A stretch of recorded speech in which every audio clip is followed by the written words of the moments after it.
बच्चों medical field के बारे में तो मैंने आपको बता ही दिया। अदर देन मेडिकल, क्योंकि बहुत सारे बच्चे इसलिए भी बायो ऑप्ट नहीं करते कि मैम अगर हमारा नीट क्रैक नहीं हुआ तो फिर क्या ऑप्शन है हमारे सामने, क्या हमें तब अफसोस होगा कि हमने बायोलॉजी क्यों लिया। तो ऐसा बिल्कुल नहीं है बच्चों। बायोलॉजी में भी नो डाउट इंजीनियरिंग के कंपैरिजन में, मैथ्स के कंपैरिजन में थोड़े ऑप्शंस कम हैं, but yes there are such some options. तो मेडिकल में ही जो मेडिकल से रिलेटेड दूसरी फील्ड है उसमें एक तो आ जाता है नर्सिंग फील्ड, जो कि बच्चे generally as a second option choose करते हैं।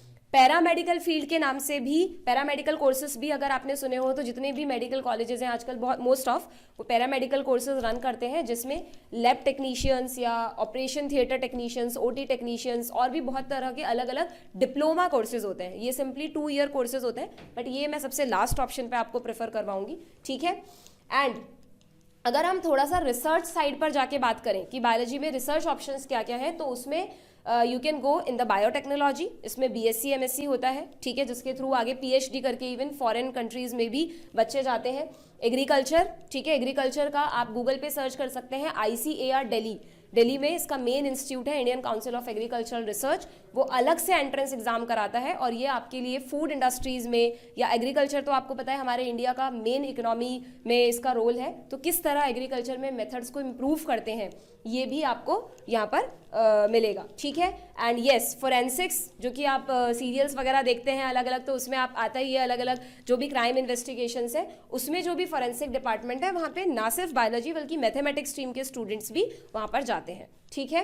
And yes pharmacist, that is related to medical pharma companies जो नई नई दवाइयाँ बनाते हैं। जैसे अभी कोविड में आपको पता है वैक्सीनेशंस आए, तो यस बच्चों आजकल के फील्ड में वायरोलॉजी एंड जीनोम सीक्वेंसिंग ये भी बायोलॉजी के इमर्जिंग फील्ड्स हैं जिनमें आप रिसर्च एस्पेक्ट से जा सकते हैं, ठीक है। एंड यस फिजियोथेरेपी, वेटरनरी, मतलब कहने का मतलब ये है कि अगर मैं बहुत ब्रीफली आपको बताऊं कि ऐसा नहीं है biology is equal to doctor और मेडिकल, बायोलॉजी में नॉन मेडिकल स्ट्रीम्स भी हैं, काफ़ी अच्छे लेवल्स पर फॉरेन कंट्रीज में भी इनके स्कोप्स हैं, ओके। मैम एक बच्चा पूछ रहा है कि फॉरेंसिक के लिए एग्जाम कैसा होता है, कौन सा एग्जाम देना पड़ता है? सर फॉरेंसिक के लिए ऐसा है कि अलग अलग कॉलेजेस में बच्चों इसके अलग अलग कोर्सेज हैं। एज सच कोई एंट्रेंस एग्जाम इसके लिए नहीं है। कुछ यूनिवर्सिटीज़ अपना 12th के मेरिट लिस्ट के बेसिस पर एडमिशन देती हैं, कुछ यूनिवर्सिटीज़ में अलग अलग क्राइटेरिया है, बट एज सच कोई नेशनल या नेशनल की ही बात करें हम, नेशनल लेवल का कोई फॉरेंसिक एंट्रेंस एग्जाम नहीं है। उसके अलग अलग कोर्सेज होते हैं जिनके लिए आप आराम से ऑप्ट कर सकते हैं, और डिपेंडिंग ऑन द यूनिवर्सिटी आप अगर सर्च करेंगे कि भाई फॉरेंसिक से रिलेटेड कोर्सेज किन किन कॉलेजेस में अवेलेबल है, इवन जरूरी नहीं आप 12th के बाद ही करें, ग्रेजुएशन के बाद भी एज एडिशनली फॉरेंसिक कोर्सेज किए जा सकते हैं। Thank you so much ma'am. So कुछ बच्चों के और भी क्वेश्चन है जो हम एड्रेस करते हैं। फॉर एग्जांपल एक बच्चा पूछ रहा है कि फिजिक्स के लिए कौन सी बुक अच्छी है, चाहे वो नीट हो चाहे जेई हो। तो बेटा वो टाइम गया जब बुक्स पढ़ के जो है आप एग्जाम क्रैक कर सकते थे। अभी क्या होता है, इतना वास्ट मटेरियल हो गया कि कोई भी single book is not enough for cracking any exam. तो आपको किसी ना किसी अच्छी कोचिंग में एनरोल होकर वहाँ का स्टडी मटेरियल है वो इफेक्टिवली करना होगा।